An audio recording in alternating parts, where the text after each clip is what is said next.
This is my life with albinism. Now, this is my life with albinism. And this is my life with albinism. All right, welcome back to another episode of Life with Albinism. I'm your host, Dale. I'm Jason. And I'm Avery. And we have a new special guest today. We're going to let her introduce herself. And if you want to, you can give the people your social medias or wherever they can find you. Hi, I'm Mira Shacklin. I'm 13 years old. I really enjoy reading and writing. And my parents won't let me have social media, so. Very good. There you go. Very good. There you go. Okay, so before we jump right into our topic, we want to hear from you. What is it like for you being 13 years old and having albinism? What's it like for you? Well, I think that there are some pros and cons to having albinism. It's definitely sets you apart from other kids, especially when that starts to matter a lot more. Like in middle school, people get a lot more judgmental about those kinds of things. That's true. Indefinitely.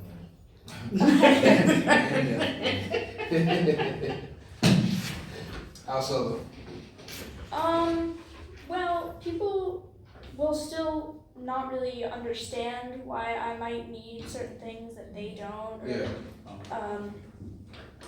And people can get kind of mean about it. Yeah. So, 'cause, And how do you handle that?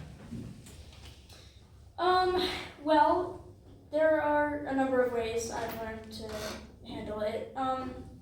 I've tried to ignore people who make snide remarks or something like that. In the past, I've said that violence is sometimes the answer, but I've decided that might not be the best policy. Well, I mean, if you're defending yourself, Yeah. you know, we're not going to tell them, what you know. circumstance, you know what I mean? So, Yeah. but I just, like you say, you do have to have tough skin, and you're in, middle school? What grade? Middle school, right? Yeah, 8th grade. 8th grade. Yeah. Oh, 8th grade, okay. Yeah. So you're going to high school. It gets Yeah, worse. yeah, it definitely gets worse. So, but I mean, you have friends in there, you know what I mean? So that's what it is. You just gotta, stay focused, and the ones that want to know of, that they will. You know what I mean? So, is there anyone else with albinism at your school? No. So I'm seeing a trend here. Yeah. For you, Jason and Avery, were y'all the only person with albinism at y'all schools? Yes. In high school, I was. Middle school, I was not. No. Yeah, I was- middle school. Yeah. Middle school I was not, and high school I was. Yeah. Now, for me, in every grade, I was the only person with albinism until I went to college. That was the first time, school-wise, I came across somebody else with albinism. Really? Not until college. Other than that, I was always the only one. So now, Myra, do you travel by yourself? Like public transportation or anything like that? Which is about the next thing. Yeah, I mean, I've just started taking the train to school. It's about an hour train ride. And how's that? Perfectly leads us into our topic. Nice. So, how is it difficult for you to travel based on your vision? Like seeing the stops on the train, and Yeah, sometimes it can be difficult, maybe to know which stop I'm on, or if a train is coming, to know what train it is. yeah. Yeah. So how do you go about traveling? Well, I do have a binocular that I use, Really? Yeah. Nice. So that always comes in handy. Okay. Now hold on a second. So you use this while to get on the train? Trains, buses. Does it not cause a lot of attention to do that? Or I you don't know. don't? I don't You use don't it care? that much. Oh, And okay. so I have it handy, but I don't find myself in a situation that much where I'd have to use it. Okay. And if someone reacts to it, then I don't really care because I can't see them. So. Very good. Very good. Yeah. So now, what are some other methods you use? You mentioned your monocular. Any other methods that you use to travel and kind of figure out where you're at while traveling? I don't think so. No. What about like when you you're have a cane? I do have a cane. Okay. Yes. Do you use that every day? Well, if I'm in like a crowded place, then yes. Okay. Or so, like if I'm like So I or mean, at do you use night it for traveling, like to school and to and from school? not really. Just because the station that I travel to, it's pretty empty. Okay. And, Okay. So you're accustomed to the how it moves. Yeah. Okay. Yeah. What were you gonna ask, Jason? I was gonna ask, how do you normally know when it's your stop? Yeah. If you're unable to see, or do you normally take the train? Because I know the trains that I take, it says, it announces the stop. Yeah. But Yeah. some trains. Some trains has no announcer. Yeah, like the Or you can't Yeah, hear what they- they're saying. yeah, they're not- you can't It's hear not what clear. Yeah. Right. At all. You know what's so funny? It's so funny.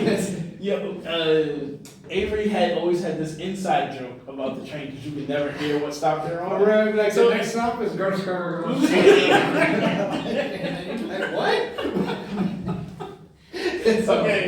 Okay, so not to cut you off, what were you saying? What do you do if there's no announcer, or you can't hear that Yeah. announcer? What do you do to figure out where you're at?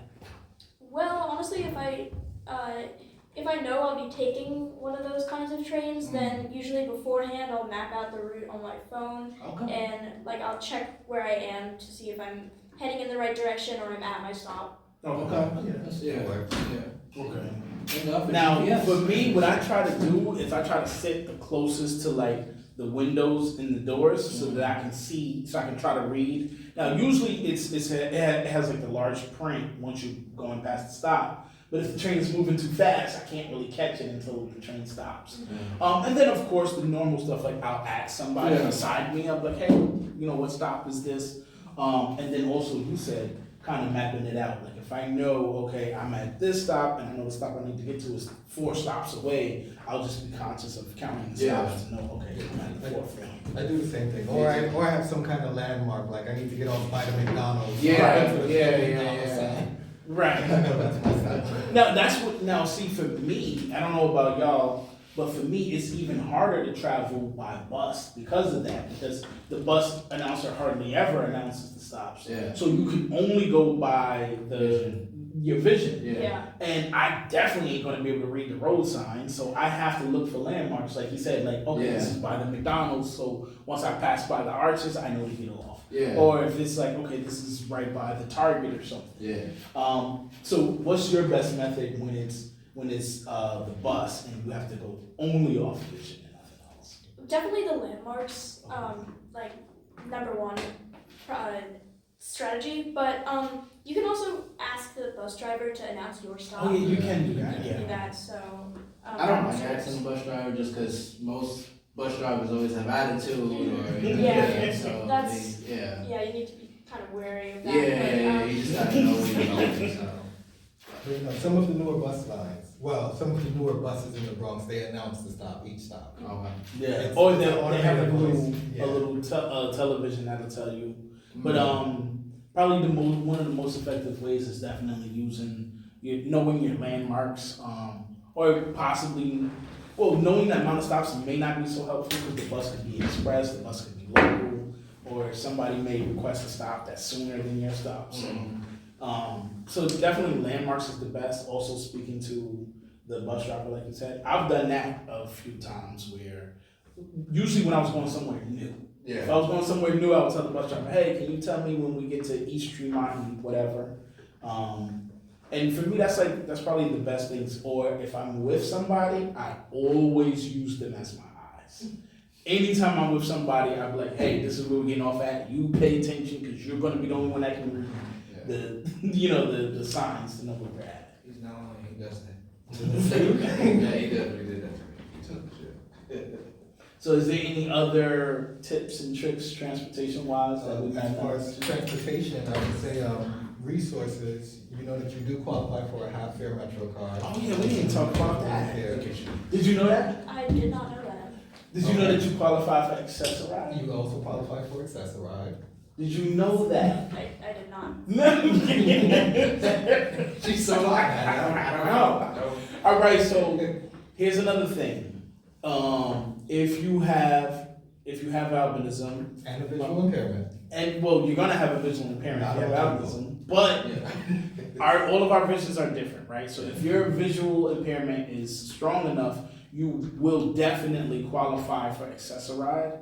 You will also qualify for a free Metro card. You don't even have to do the half fare, because once you qualify for Access-a-Ride, you can then apply for the free Metro card. They will give you a free unlimited Metro card for 4 years. 4 years? I thought it was a year. 4 years. And with the Access-a-Ride, you can book your travel 1 day in advance. They will take you by car, door to door, wherever you want to go, for the price of $275, the same price as the bus. Okay? So definitely apply for Access-a-Ride. Definitely apply for the free Metro card. These are the resources available to you because you have low vision, and it's definitely useful. You gotta take advantage of these. All right, anything else? Yes, transportation wise. Why y'all looking at me? Have you guys all signed up for your Access-a-Rides? I did not, actually. I have the application, I have to go in. All right, and Myra, will you sign up? Planning on it. Yeah. It may not be as important to you right now, Yeah. right? You're just going to school. Yeah. Okay, yeah. Now it's a little different for us because we may go to work or we go to a bunch of other places. So stuff like that. for me, definitely get back and forth to work. I'm definitely taking Access-a-Ride. Going somewhere new, I'm definitely taking Access-a-Ride. If I go anywhere longer than like an hour, I'm definitely booking Access-a-Ride for sure. But all right, so that's transportation. Again, check out lifewithalbinism.com. You can check out all of our content, all of our links, all of our merch. Another amazing episode. Thank you, Mara. Thank Thank you. you.